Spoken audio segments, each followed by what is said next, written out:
Hello everyone, so my name is Nathan and I'm the owner of this channel, Liturgical Literacy, and in this video I'd like to give you an introduction to the nature of this channel, an introduction to myself, and then um, a description about the profile picture for this channel and its significance. And then I'll leave you with some questions at the end to think about before the next video. And so yeah, I primarily created this channel to share information with you all. Information about liturgical and sacramental theology and practice in Christianity. And most of what I'll be sharing with you, I've learned through my studies at university, both undergraduate and graduate, and also through my ongoing personal research, which is always ongoing. It is my passion, very much so. But alongside that, I'd also love to use this channel to provide my own thoughts and reflections and opinions on various liturgical and sacramental subjects, and on theology and Christianity more generally. So whether it's a historical debate, whether it's an ongoing ecumenical dialogue, whether it's some modern liturgical or sacramental issue that needs to be addressed, really anything like this I'd love to have the opportunity to talk about. And I will clearly differentiate between purely informative things and my own opinions or thoughts on them. And I will always provide books or other sources in the description for people to do their own personal research and to dig further into these things. I don't seek to be an authority on any of this, just a student sharing his notes, so to speak.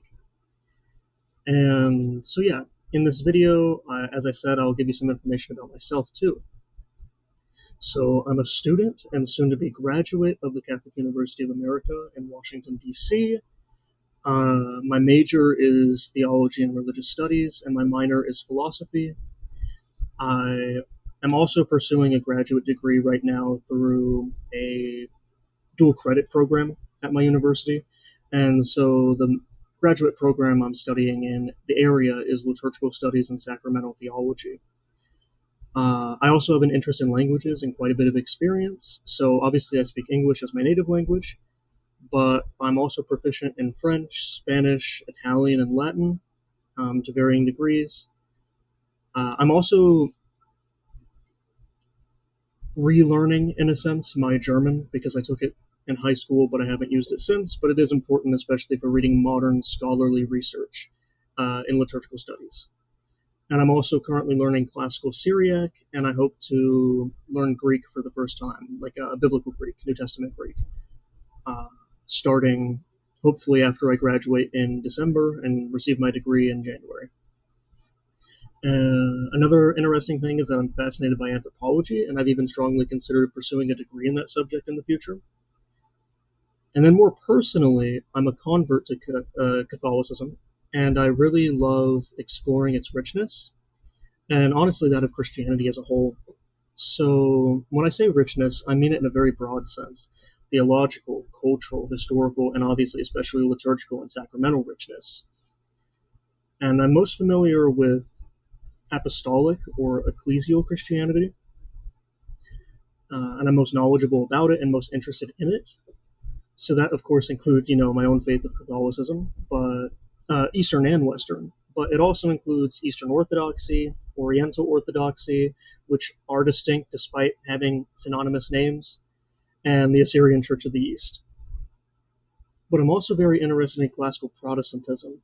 And so when I say that, I mean historic and institutional Protestant churches, mostly those which come from the magisterial Reformation, or Reformations, in continental Europe and the British Isles. So that would include Lutheranism, the Reformed tradition as a whole, and Anglicanism, which is its own unique entity, so to speak. But I'm also very curious about other, perhaps less well-known, but still very historic and unique traditions, such as the Moravian Church, which existed before the Protestant Reformations ever happened. And I'm also interested in later denominations that are still historically rooted and interesting, such as Methodism. It's still a mainline historic church. And so now I'd like to cover some inspirations for the channel. And so, of course, the Holy Spirit is my main inspiration, and I pray that he continues to guide me as I create and share these videos with you all. But I would also like to acknowledge and thank my university professors who have taught me so much and so well. My own friends who have been urging me to start a channel for quite some time now, and I'm finally, listening to them. And then my family, which has always been very supportive. And then I'd like to thank some YouTubers, or at least acknowledge them, who have been particularly influential for me. And so, first and foremost amongst them is Redeem Zoomer. And despite the fact that he is a Presbyterian and I'm a Catholic, he has really inspired me in a profound way. And it's because he's shown me that a 20-something-year-old Christian who is a massive theology nerd can really produce something meaningful and informative and entertaining and provide that to people, really make a gift of his work to the masses, can help people, not as an authority, but just as a friend who might have some valuable information. And so I hope to approach this channel similarly. I hope to be able to put to use what I've read, what I've taken notes on, what I've attended lectures to learn. Not just have it be in my mind, but have it be shared in the world through a way that's more accessible than pursuing a graduate degree in liturgical studies and sacramental theology. And no, I won't pretend that this is of the same class or level or authority as getting a master's degree, but I just want to provide some taste of that type of research and that type of knowledge to people who otherwise may not have it. And I want to provide it in an entertaining and, truthful way. I've also been inspired by more secular academics, such as Dr. Andrew Henry at Religion for Breakfast. And yes, I have also been inspired by Catholics, such as Father Casey at Breaking in the Habit, who I watched especially in high school, Father Mike Schmitz with Ascension Presents, who I respect very much, and Trent Horn, who I've actually personally met at one of his talks, and that was wonderful. And so the last part of this video, the last main part that is the discussion about, not really discussion, maybe the explanation of the significance of the profile photo for this channel. So it is a Eucharistic dove or peristerium, and that is, historically speaking, a receptacle in which was stored the consecrated element of bread, the host, the real sacramental presence of Jesus Christ. And so the peristerium, I believe, really beautifully symbolizes the role of the Holy Spirit in the sacraments and really in salvation in general, who is obviously often depicted as a dove. And so the Holy Spirit, generally, he's described as the one who, mysteriously connects heaven and earth. He is the sanctifier. He is the one who communicates the presence of Jesus Christ in the Eucharist, in that sacrament. And he's the one who transforms and redeems creation. He applies the redemption that Jesus Christ has wrought for us all. So, in regards to the sacraments, which would be the main focus of this channel, he is the artificer. He's the doer. He's honestly an artist and artisan. The Holy Spirit is. He perfects us, and he perfects creation. He elevates it.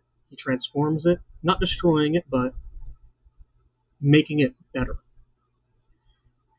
And I think the peristerium beautifully shows his role. He is the one who changes the elements of bread and wine. He's the one who elevates them, who transforms them, and he connects us to Jesus Christ, who resides in heaven. And he does so through his descent in the Eucharistic liturgy, and I think it's beautiful to have the receptacle, sort of a tabernacle, be a dove for that reason. And I'll provide some resources about that. There aren't too many that are very accessible, but I'll try to provide some in the description. And then, so I'll leave you with two questions before the next video. Number one, what is the liturgy? How would we define it? Number two, what does it teach us about God, or perhaps more properly, what does God teach us about himself through and in the liturgy? And so, yeah, I hope this was helpful for you guys, and I hope it was a good introduction and that it was enjoyable. And I look forward to reading all of your comments. And God bless you, and God be with you always. Goodbye.